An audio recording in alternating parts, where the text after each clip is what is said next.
Heyo everybody, Haku here with my live reaction this week to Tower of God Chapter 573 or Season 3 Episode 156. Excited as always to read Tower of God again. I mention it time and time again, has just been on a roll for a long time now. I feel like, in fact, I've probably been saying the same thing for years. I think I've probably been saying the same thing since like towards the end of The Cage, where I was like, oh wow, the end of The Cage really ramped up compared to the beginning of The Cage. And then I'm like, oh, the walls are even better than that. And I'm like, oh, the nest is even better than that. Then I'm like, oh, right towards the end of the nest, there was like a noticeable jump in quality. And then I'm like, okay, now we're here post hiatus, and everybody's like, wow, the quality's really jumped. And I'm like, to me, it's maintained that jump from like a little bit before the hiatus. So yeah, it's just been, Tower of God's been on an upward trend for a while. I feel like there are times here and there where it kind of loses its way a little bit, but just generally, I think it's been on an upward trend for years now. Which is really nice to see. Of course, there's still like overall problems, but I feel like those overall problems are kind of baked in at this point. There's not really too much you can do about that. Like if you think Bomb's too strong, Bomb gets treated way too easily. If you think things like that, it's like, yeah, but that's kind of part of the series at this point. It really does not seem like that's going to change. So you just have to take it as like, that's what Tower of God is. Yeah, super excited to read as always. Literally before this, I always have to, I'm gonna forget numbers. Like, I always feel like I'm the biggest, smartest, most intelligent man around until I start recording, and then I'm just like, oh wow, brain empty. I forget words constantly. I'm always like having to remind myself the chapter number every time. I'm like 573, 573. I'm gonna forget this before I start recording. But yeah, either way, let's just go ahead and start reading. We'll talk about it as we go through as usual. So yeah, starting off we have, are you wondering why I, the family leader? Oh yeah, I guess I should probably talk. I usually do like slight recap-ish, not really a recap, but usually say like my thoughts going into the next chapter compared to where we ended off last chapter. So last time I was like, this doesn't feel like a win for Traumeré. Traumeré is like that one like tweet that everybody always posts where it's like, I'm not owned, they yell as they collapse into a void or whatever. And it's like, people have explained that, okay, yeah, they went through the gate, but that doesn't mean they're off the battleship yet. But I'm just sort of like, that wasn't completely established, to me at least, in my opinion. I'm like, they went through the gate, it's like, they were like, oh no, if we go through the gate, we escape. So there's this part of me that was like, okay, they went through the gate, they're all good. But no, it seems as though, and also, I guess we do have to mention, what is it, what is his name, Mate, and, again, me being stupid when I hit record and forgetting everything I knew in my life, Mate and Tiara seem to have escaped, because Kun and Traumeré are there now, they're already out of here. Seems like they skedaddled. Yeah, last time I was just like, I don't know, I don't feel like, I mean, Kun's very much in danger, in my opinion, but other than Kun, I'm like, oh yeah, Bomb's group probably escaped. But if Traumeré can just, like, warp to them whenever he wants, because, I mean, like, if Yurik can do it, it makes sense that even if he can't do the same thing, he can probably travel extremely quickly. I mean, he got into the, sort of escape vehicle that Bomb and Jinsung and Cha were in without them noticing that one time.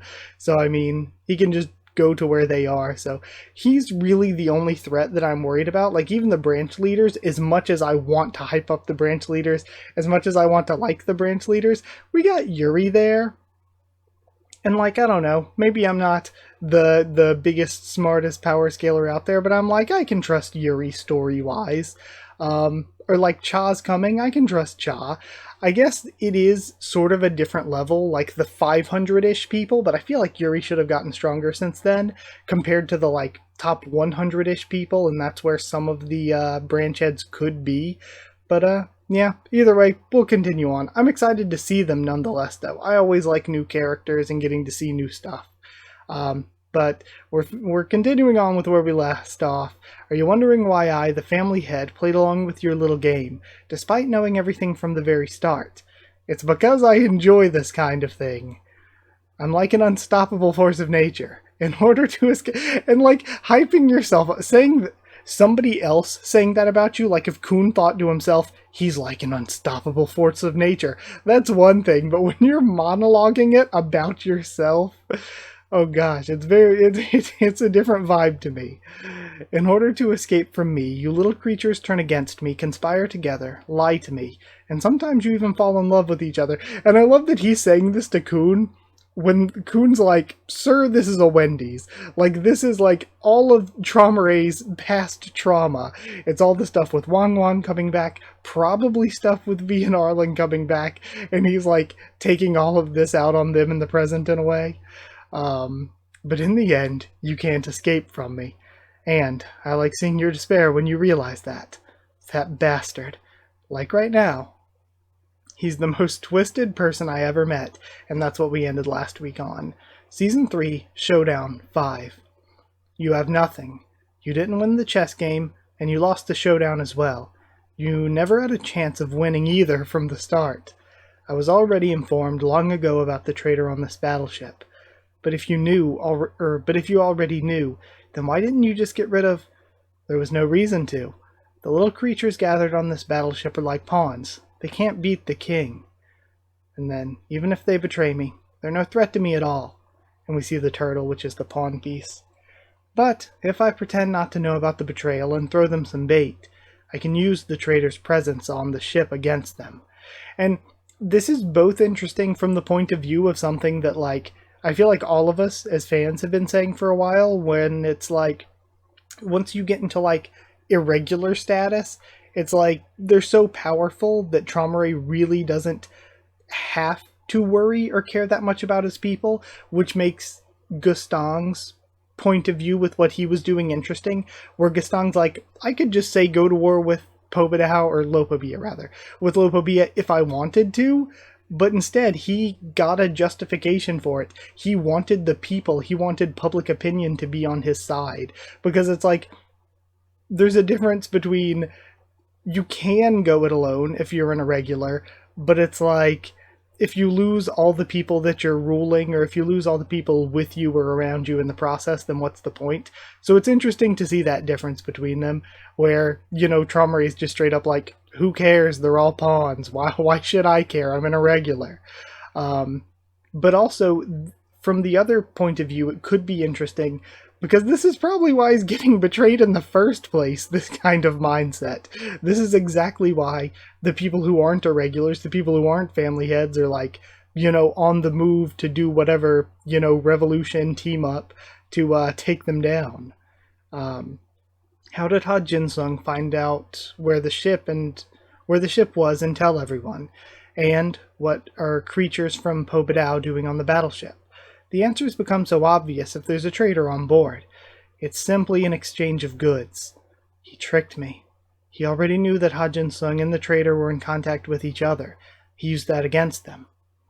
Bomb and the others are in danger. A few minutes earlier, the other side of the gate that Yuri, Bomb, and his group passed through. And we're seeing where they ended up. We have Yuri getting pulled through, and I wonder what exactly it was that pulled her through, or if it was just the, sort of blast from her own attack that blew her back. Since they look surprised, it looks like she actually blew herself back through the gate on purpose. Yuri, let's go. There's a way off the ship, right? If either the family... See, I like this, actually. Because I thought that Yuri was like, let me stay behind and fight, and you all go escape, I'll catch up with you later.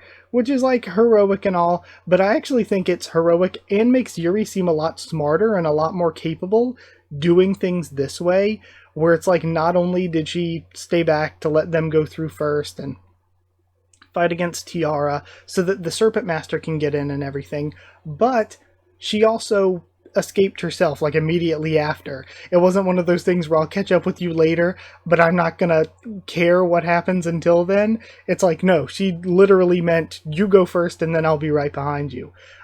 Which just makes Yuri seem more capable. So I think that's actually really good.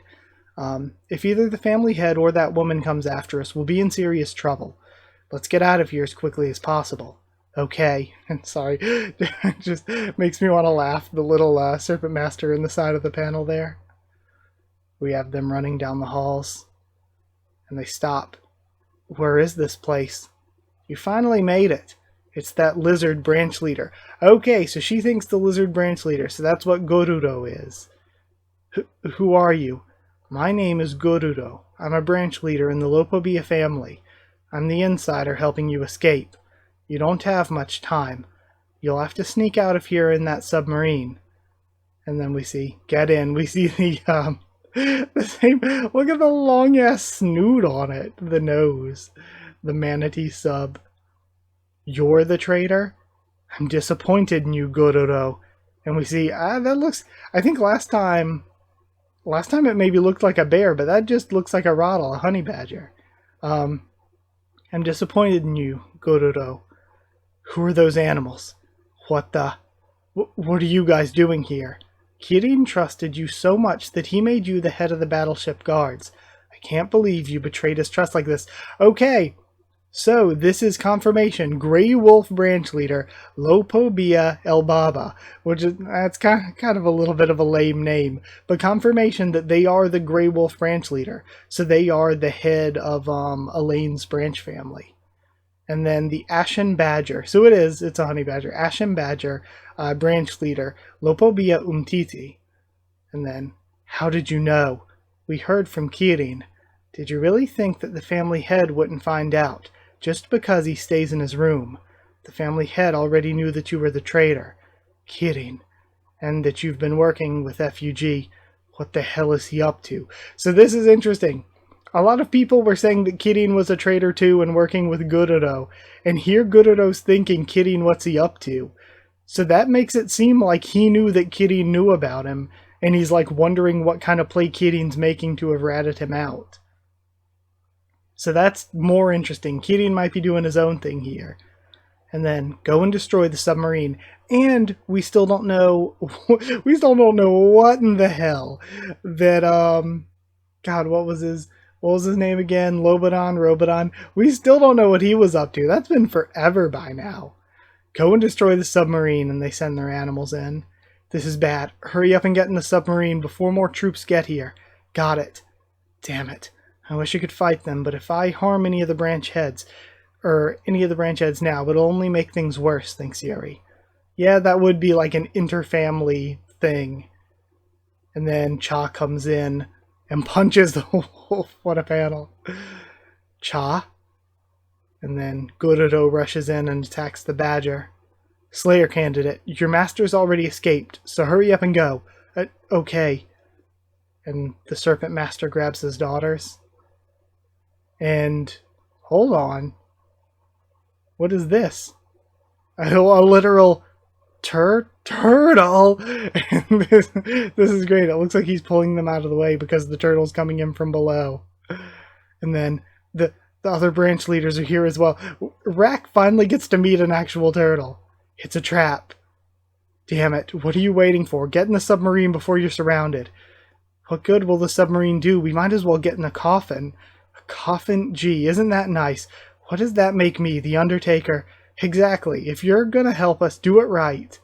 And then, we're doomed.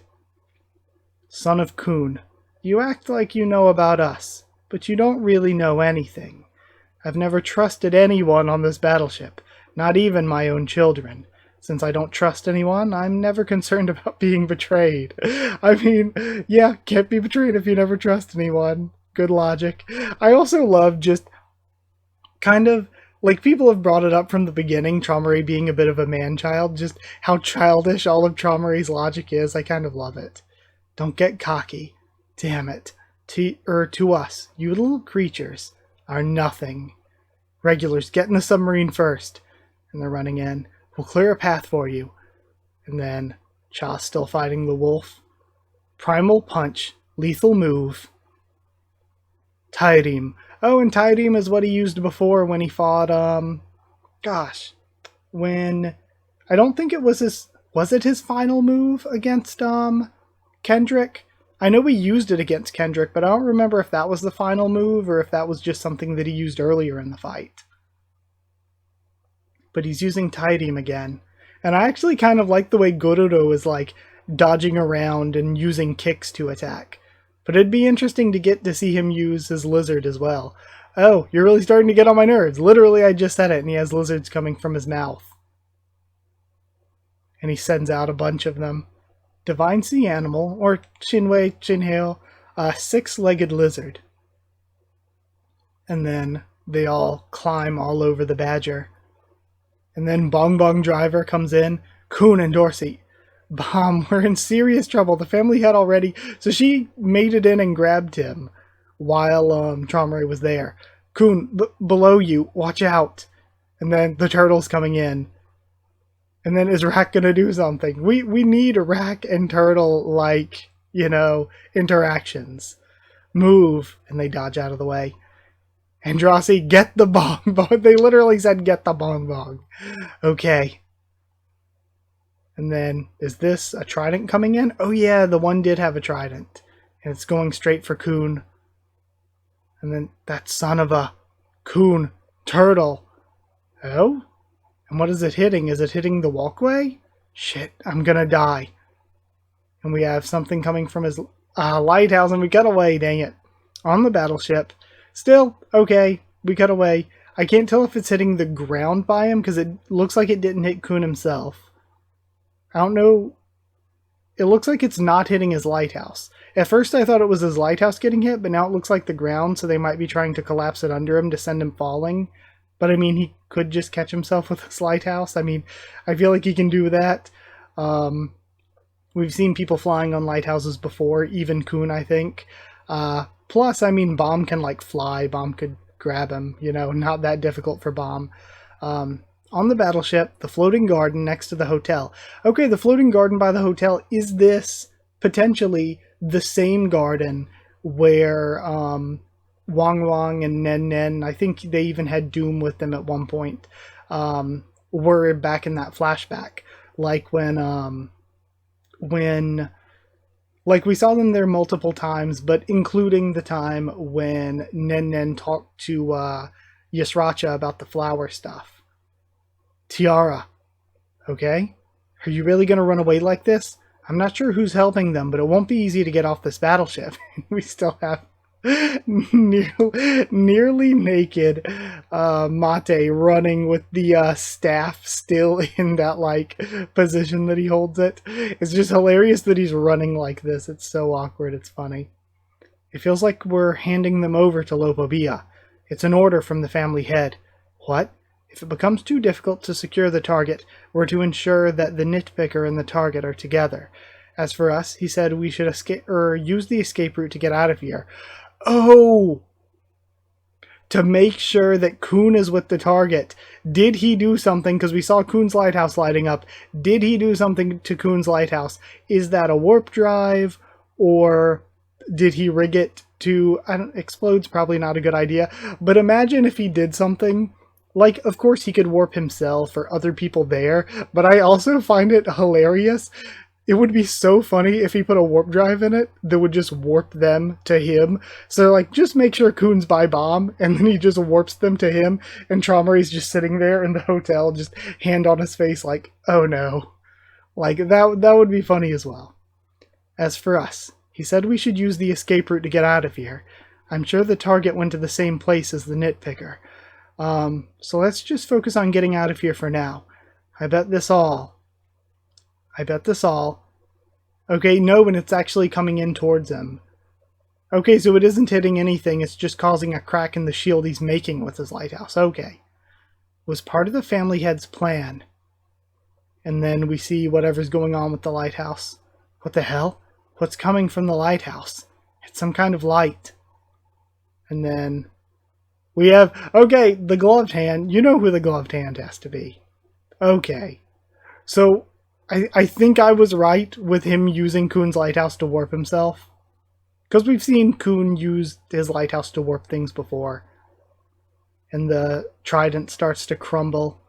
I knew you could do it. I knew I could count on you. To be by his side at just the right moment. And he warped himself in. Pobedao, Gastang. And this is interesting, because this is full-on all-out war if Gastang himself showed up. Because I feel like if Gastang himself shows up, that means potentially, like, this is literally all out war. We have Gustang here, we have Traumerei here, we have the other branch leaders here, because Gururo is not really on the Lopobia side, but we have Umtiti and Elbaba. We have those two. I can't believe I remembered their names. I did not think I would. I didn't think I would. We have those two. We have whoever's controlling the turtle, I guess, as well. So we have the branch leaders here. We have, like, sort of all the big Lopobia players, I suppose. And then, if Gustang's showing up, I would assume that he wouldn't show up alone. I'd assume that means he's bringing the, like, swirly spike lady person, probably the white mage looking dude, like basically the book club. He's bringing the book club if he's showing up, probably. So this could turn into an all-out war. Again, I mentioned him earlier. We still don't know what's going on with Lobodon/Robodon. We still don't know what's going on with Yama's group, which is with them. So, like, also Jinsung already left. There's a lot of moving parts right now. And it's going to be interesting to see what happens with those moving parts.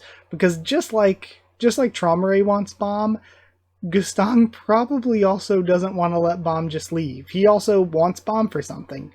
But let me finish out the chapter. There's probably not much left. We see Cha struggling in the mouth of the wolf. Gururo over there. We see Umtiti and Elbaba. And then, this is my second time stopping by for a visit. And then, but I still haven't seen my friend. What a shame. And we have the turtle looking as well. Is he hiding somewhere? I mean, true enough, he was with Kun. And then, tell the master of the house to come out here right now, or I'll take everything from him. Okay? And this is interesting. He still wants an audience with, Traumerei. He still wants to speak with him, do something. Very interesting there, too. Another thing that I mentioned, the Lobodon stuff. Oh god, I'm about to lose my train of thought. No, it was right in my head. Something else that I was like, another thing this chapter that's definitely worth mentioning. Oh, the Kirin stuff. It's definitely worth mentioning, too, what Gururo thought about Kirin. Where he's like, Kirin, what's he up to? So, like, Gustang's making his plays, Traumerei's making his plays, Bomb's group is trying to get out of here, Yuri's involved, we have the branch heads involved, not all of them, but a good few of them, and it wouldn't surprise me for more big-name players from Lopobia to show up. In addition to that, you know what's interesting, another big-name player would be Lefave. We cut away without seeing what happened to Lefave. She was presumably captured by Zahard's forces. We still don't know what happened with Zahard's forces after the nest. We haven't been back to see them. Plus, like I said, if Gustang's showing up, there's a very good chance that the book club's showing up as well. So, again, this could turn into a whole big thing. Tiara and Mate are still there, but at least Mate might be out of the fighting for right now. He probably needs to take a break. Tiara maybe as well. Tiara maybe had her time this arc and might sit the rest of the arc out. But yeah, this is really great. I feel like this arc has been really great so far, and this feels like a turning point. This feels like a turning point from the arc thus far.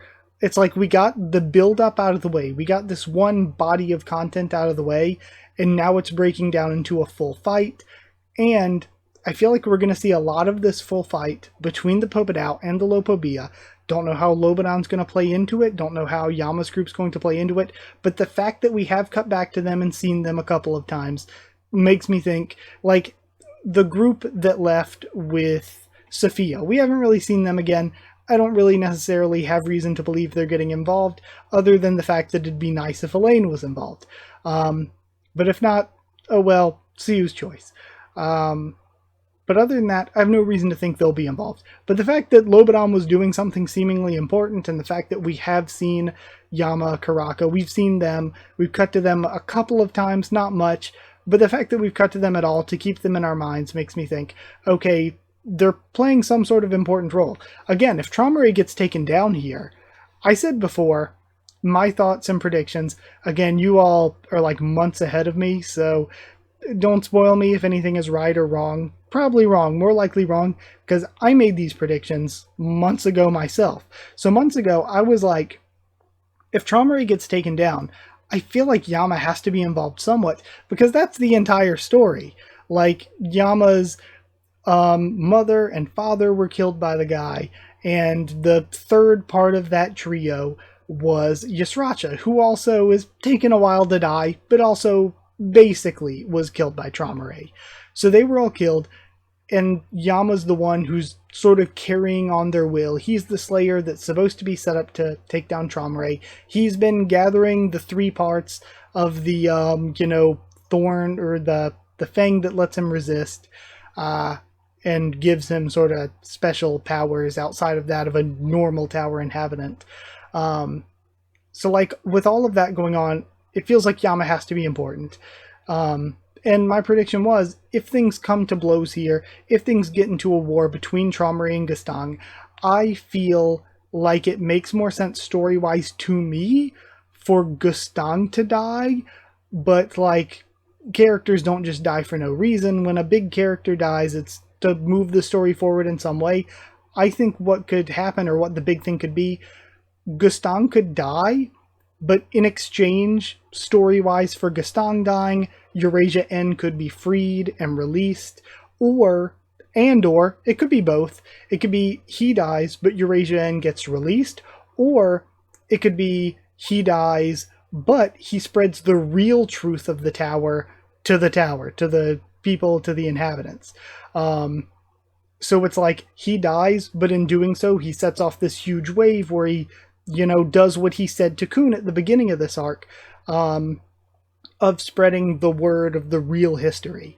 Or it could be just both. He could die and, Eurasia N could be freed. He could be sort of atoning for his sins of the princess system, atoning for his sins of, spreading false history by spreading the true history.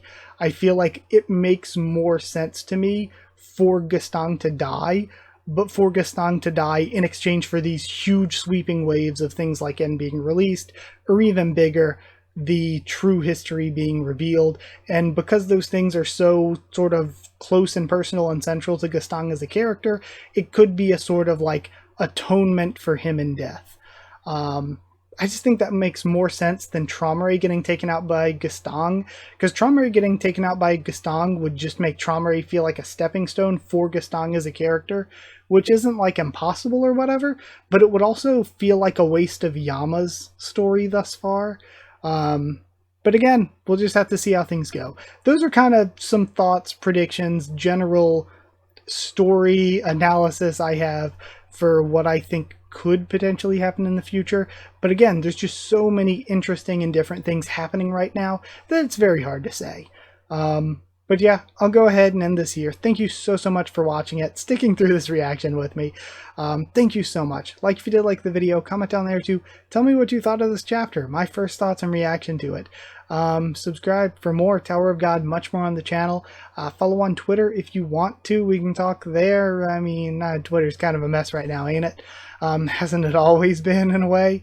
But only getting worse, baby, only getting worse. If you want to talk on Discord, the server's free and open for anyone. Just ask and I can give you a link to it. Yeah, we can talk on Discord, we can talk on Twitter, we can talk here in the comments, anywhere. Just wherever you want to talk about Tower of God, I'm open to talk to you all. If you want to help support the channel, it would very much be appreciated and help me to continue to make videos. You could drop a super thanks down below if you wanted to. It would be very much appreciated. But to me, I'm like, you do get something out of that. You get to help support the channel and you get to have like a special highlighted comment or whatever. But if you want to get One Piece a bit early, and if you want to get shoutouts at the end of every single video, it's kind of a better deal to just become a patron or channel member. You can hit join down below to become a member, or go to patreon.com/Haku of the Tubes, or a link will be in the description to become a patron. Again, like I said, I just think those are a better deal probably, but the shoutouts I mentioned before, thank you so much to patrons and channel members. Thank you to Chosen Regular Evan Holly. Thank you to Magical Girls FR Nono, Huarion, and Smeller Dog. Thank you to Chariton Student David Langstaff, and thank you to Slayer Candidate SG. Huge thank you to all of them. Huge thank you to all of you for your support.